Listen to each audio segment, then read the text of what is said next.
পক্ষাঘাতগ্রস্ত ও দীর্ঘমেয়াদী স্নায়ুজনিত রোগে আক্রান্ত রোগীদের পুনর্বাসনে নতুন যুগের সূচনা করছে বাংলাদেশ। আগামী বৃহস্পতিবার থেকে রাজধানীর শাহবাগে অবস্থিত বাংলাদেশ মেডিকেল বিশ্ববিদ্যালয়ের সুপার স্পেশালাইজড হাসপাতালে স্থাপিত দেশের প্রথম রোবোটিক রিহ্যাবিলিটেশন সেন্টারে সীমিত পরিসরে পাইলট প্রকল্প শুরু হতে যাচ্ছে। চীনের কারিগরি সহায়তায় প্রতিষ্ঠিত এই সেন্টারটি উন্নত বিশ্বের মানদণ্ডে গড়ে তোলা হয়েছে, যেখানে মিলবে অত্যাধুনিক প্রযুক্তি নির্ভর ও সুনির্দিষ্ট পুনর্বাসন সেবা।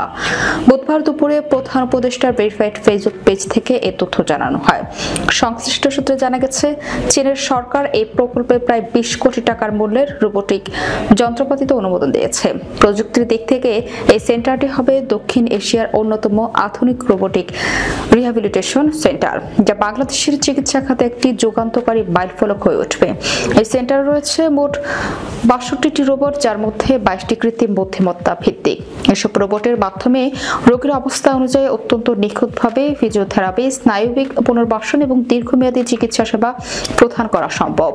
বিএমইউ কর্তৃপক্ষ জানিয়েছে, সেন্টারটি চালুর পূর্ব প্রস্তুতি হিসেবে চীনের 7 সদস্যের বায়োমেডিক্যাল ইঞ্জিনিয়ারদের একটি বিশেষজ্ঞ দলের নেতৃত্বে ইতিমধ্যে 17 জন চিকিৎসক ও ফিজিওথেরাপিস্টকে প্রশিক্ষণ প্রদান করা হয়েছে।